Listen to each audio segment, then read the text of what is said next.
大名鼎鼎的关公，竟然是天上的龙王转世。东汉末年，战乱不休，人间乌烟瘴气，惹怒了天庭的玉皇大帝，下令不许降雨，以此惩罚愚蠢的凡人。赐雨之神老龙王于心不忍，屡次三番上奏。作乱者虽多，但毕竟大部分还是无辜的百姓。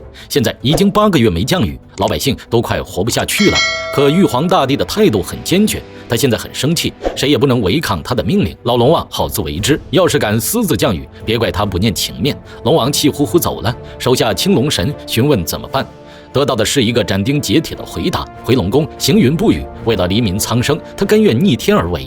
人间一个名叫普救寺的地方，老和尚正在坐禅禅定，忽然间冥冥中看到了龙王，他是来向对方辞行的，此去降雨怕是有去无回，所以希望老和尚能帮他一件事，用黄布遮盖凉亭，将袈裟铺在石桌之上，到时候他降世投胎不能沾染尘埃。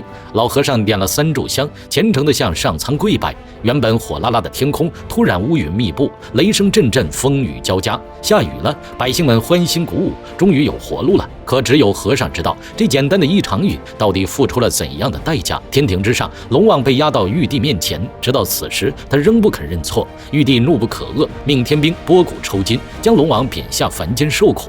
这时青龙神突然闯了进来，说道：是他降的雨，要惩罚就惩罚他。玉帝冷哼一声，他才没那么傻，但知情不报也是大罪，惩罚青龙终生在云端漂泊，永远也不能返回南海。青龙一脸不甘地被压下去，但不要紧，即便在云雨之中，他也会永远追随老龙王。下面该是行刑的时候了。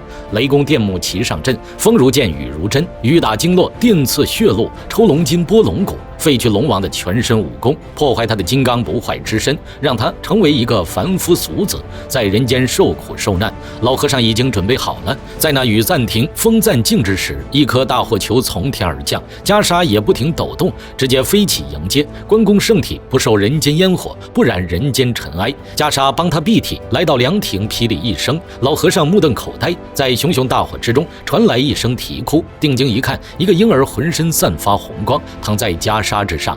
三国英雄第一人关公就此降世。只不过和尚毕竟是出家人，抚养婴儿还是力不从心，他找来一户没有孩子的善良人家，将关公交给他们抚养。当然此刻的关公并不姓关，男人姓管，让老和尚给起个名。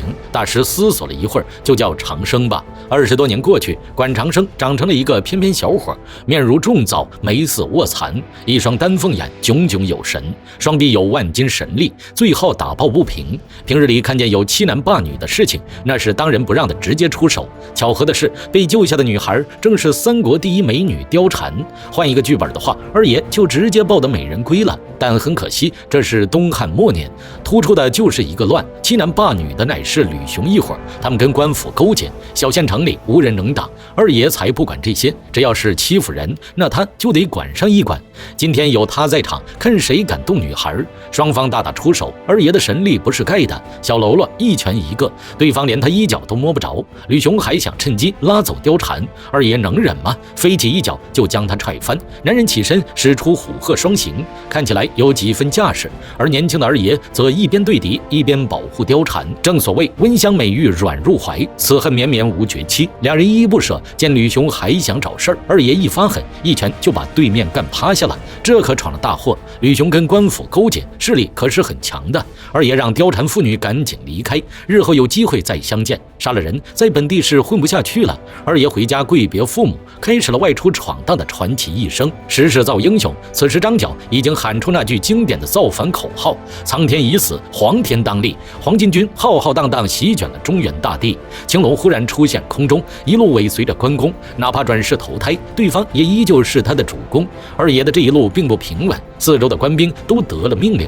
势必要将凶手追拿归案。二爷这脸色实在是醒目，小喽啰们想漏掉都不可能，没有办法，只能动手。但因为前车之鉴，导致二爷害怕再次失手杀人，所以一直没有使出全力。生死之搏，此乃大忌，一念之差，二爷就被打下悬崖，差点出师未捷身先死。幸好最后卡在了树枝上，勉强捡回一条命。而山崖底下的女人早已等候多时，他将关羽带回屋子疗伤。为了避免官兵轻易认出二爷，女人将自己的头发斩断，安在关羽的下巴上。不一会儿功夫，威名远扬的美髯公就闪亮登场。之前的官兵还没死心，绕路找到悬崖底下，进屋开始搜查。但二爷现在大变样，虽然长得很像，可一把大胡子却是做不了假，除非神仙下凡，不然绝不可能是一个人。统领很讲规矩，竟然没有弄虚作假，转头带着手下去追捕真凶。随后女人唤醒了二爷，二爷很是懵逼，是你救了我。对方微微一笑，恢复了本来面貌。他乃骊山圣母，奉观音大士之命特来相助。乱世之中，仅仅有匹夫之勇还不够，要做就要做那万人敌。这里有兵法韬略一本，希望关羽能好生研读，日后匡复正道，解民倒悬，也算是不枉费他一番苦心。说罢，圣母缓缓走出小屋，在关羽的注视之下飞身离开。二爷身心俱震，但当下还是得先离开这里。关卡门前，官兵们正在仔细排查，看到面红耳赤的二爷，自然是不会错过，上前询问叫啥名甚，是不是叫管长生。二爷目光所及，看见武圣关3个大字，又看到天上大雁的羽毛，于是乎关羽这个传奇一般的名字就此诞生。跨过了武圣关，就算是海阔任鱼跃，天高任鸟飞了。与此同时，二爷的2个好兄弟也开始崭露头角。城门有家姓张的屠户，豹头环眼，虎背熊腰，刀工利落，指哪儿砍哪儿，卖肉从不用秤，若是缺斤短两，他张翼德把招牌咽进肚子。而城东呢，有个姓刘的家伙，自称中山靖王之后，现在家道中落，只能以卖草鞋凉鞋为生，性格宽厚，喜怒不形于色，但这在别人眼里就是好欺负的模样。2个小混混不长眼，竟然敢向刘备收保护费，没钱的话就掀了你的摊子。忽然一只强而有力的大脚踏下板车，来人不是关羽是谁？二爷最看不惯这种地痞流氓了，也就是现在收敛了点，不然非得给你打断腿。刘备瞬间把好感拉满，想请吃饭，但奈何囊中羞涩。关羽哈哈一笑，他不在乎这个。2人脾气相投，谁做东都没什么区别。就这样去了小酒馆，巧着又巧的是，貂蝉妇女正在这里卖艺。自古英雄爱美人，张飞也兴冲冲过来喝酒。二爷上楼的时候，扭头一看，这不是熟人吗？刘备见状询问，二爷只是笑笑，彼此安好，便不必打扰。但红颜祸水，貂蝉这等美人，走到哪里都得惹出骚乱。2楼一个喝酒的家伙，眉眼一转，当即就要以每天5两银子把貂蝉包了。可女孩卖艺不卖身，自然不肯。男人恼羞成怒，就准备用强硬手段。张飞听了半天，瞬间暴脾气就上来了。仗势欺人是吧？看拳！2拨人马大打出手。面对日后闻名天下的张翼德，这群渣渣很显然不够看，有一个算一个，都是挨揍的份儿。小混混还想悄悄带走貂蝉，二爷往前面这么一站，直接就把对方吓得跳楼了。貂蝉起来有些恍惚，眼前之人好生熟悉。张飞现在都快杀疯了，打完喽啰打正主，拳头犹如雨点，刘备也不得不上去劝架，再打下去就死人了。张飞才不管那些，一用力将男人扔下2楼，也不知道能不能活下来。貂蝉妇女过来道谢，张飞胆大心细，掏出银两让爷俩赶紧跑路，之后的报复就让他来承受。临别之际，二爷的脸庞再次出现，跟貂蝉心里的某个身影缓缓重合，可能这就是传说中的有缘无分吧。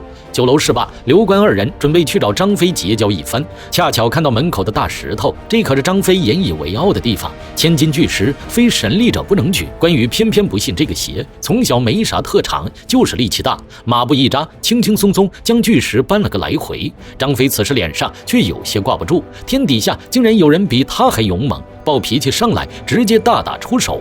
2人就在空地上你来我往，一时之间竟然平分秋色。但二爷毕竟是二爷，无论是拳脚还是棍棒，都是1顶1的猛。张飞最后也是甘拜下风，3人惺惺相惜，当即准备结为异姓兄弟。以他们仨的武艺和智慧，日后定能干出一番大事。这结拜的小酒正美滋滋喝着呢，忽然就有人喊着大事不好，这是什么话？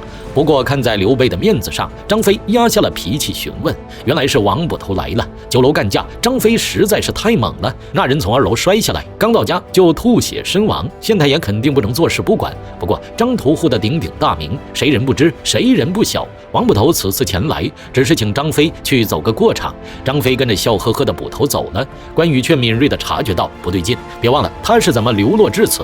这个王捕头笑里藏刀，不像个好人。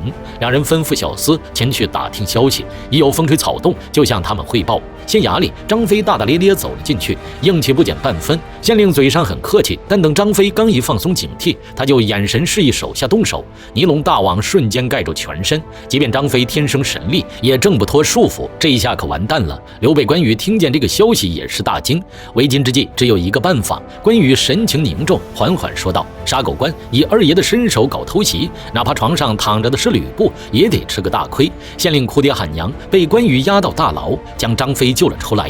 要不是刘备之前多加叮嘱，县令绝对留不下性命。事已至此，这地方是不能待了。张飞有个好兄弟是富商，三人就准备去投奔他。一条大路宽又阔，青龙盘踞9天之上，当真是豪情万丈。刘关张三人就此开始了波澜壮阔的一生。不过二爷现在还没兵器，看着天上的小青龙，你是否想到了什么？